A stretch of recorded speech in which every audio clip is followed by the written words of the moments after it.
Hey guys and gals on YouTube, how y'all doing? Dave Boyd here, and hey, I want to drop a quick video about Spyrius. Not that I have anything new yet, but I want to auction for Spyrius at 6889, the Recon robot, which is a smaller one.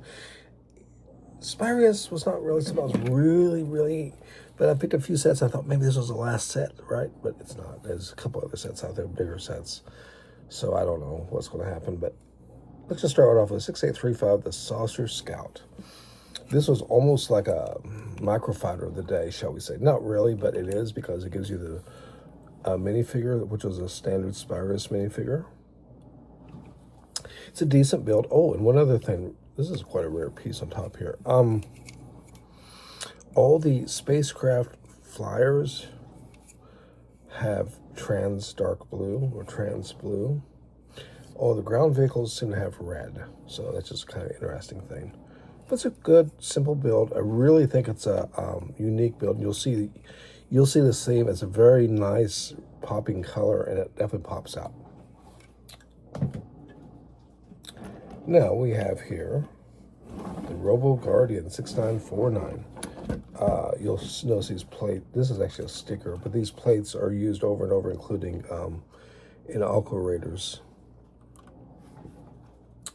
It makes use of the magnets and the little plates on here with little arrows. Okay. The head rotates, and you notice I mentioned the red, and the Recon robot also has red. There's gears in here, kind of interesting. So as you raise this up, it stays up. And on the back here, these two levers, you raise them and it drops the arms down.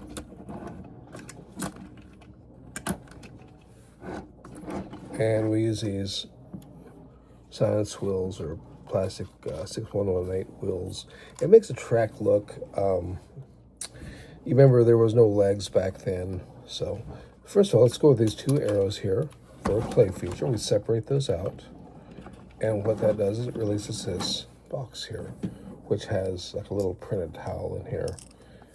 This towel was used as a control panel on some of the sets. Here, it could be something stolen or some sort of contraband. I'm not sure. It has a magnet on top. And this was the era of the magnets, so, you could sort of pick it up. And a lot of trans neon yellow, and uses these side joints. Not a lot of motion yet. I mean, this is the old days of Lego, so. And on this side here, we have one of the old space era clamps, but this is in black. I think they started going to black, but they were still gray when I was a kid. Let's go put this back in here. It just slides in like so. And then you close these two here, which are the two arrows. The other play feature on the back has this little flyer that goes out the back. Oh, sorry. Has these robot arms that hold it in. I forgot about that. I guess I just don't take out these sets very often. Use your Spyrius Chief. There's a Spyrius, just a guy, and then a Spyrius Chief, and then there's a droid. There's a control panel right there. Now the droid is interesting because he's also known as Major Kartovsky, and if you follow the canon, if you will, he is actually the leader, the intelligence behind all this. There's a ladder to get in the back. Like I said, we got some issues with this. It's all opened up in the back. There's a cool printed panel. It makes it sound like he's driving it from inside, and then this would be a window that would go out the front. This was the early days of the robots, and so like this robot here has got this bomb thing on the back. I don't know. I actually much prefer the Robo Force, but that came 1997. That's 3 years later, so I think it's okay. Like I said, mostly what I like about Spyrius is the colors, the way they pop. And then here we have the one that was really cool. I thought Saucer Centurion 6939.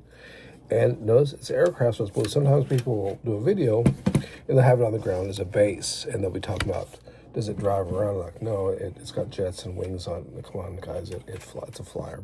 But there's a dead giveaway, the blue. Now we pop this side here, and we have the basic Spyrius guy.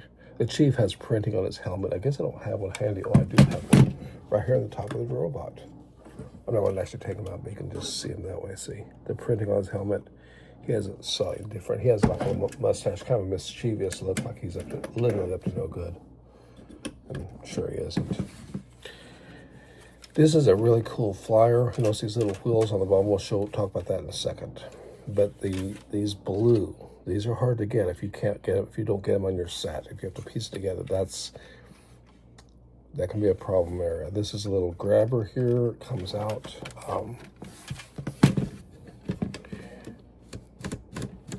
It's like a little grabbing arm.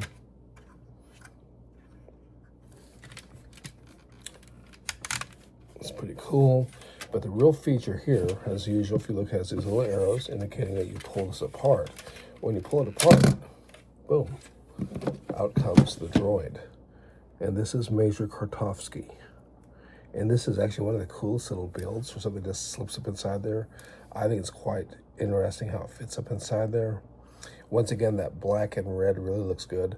The problem, if you're going to do an army build, you'd have to do it with probably Major Kartovsky's, or maybe, I don't know. I don't think he's generic enough. I mean, he could be. You might want to just swap regular heads on. But I don't quite understand this theme, meaning they're supposed to be spies, right? It's supposed to be like all secretive and stuff. And yet this is a real smash and grab kind of attack. I mean, this thing is huge. It's got a lot of weapons on it. It just seems like they're more about something else. But yeah, just as in, let's just say he grabs the whatever, and then this thing would come down and pick him up and just slide it together, and boom, there he is. He's trapped back in here. I mean, he's back in. And if you're saying, what does a canopy view look like? There it is. But I'm real excited because I'm getting the Recon robot, which is a smaller version of this guy, a lot smaller actually. And I thought, wow, that's the last set, but it's not. There's a few other sets, including one just called Spacecraft, which is pretty unimaginative actually. But Lego is really pumping the sets out there. It was a great time to be in stores because you could be buying these great sets with these different colors. And if you notice something, these sets, unlike today, there's no opposing faction. Unitron would have been the opposing faction when this one was released. But there was no Unitron guys, including the set you bought, Spyrius set. So you could literally be like Team Spyrius or Unitron or whatever. And I think that's kind of cool. I'm not saying I have bad feelings about having both sides, because it's great to build both sides, but I don't know. Especially with the way the prices of Legos going down, would it be awful to bring back just single faction boxes?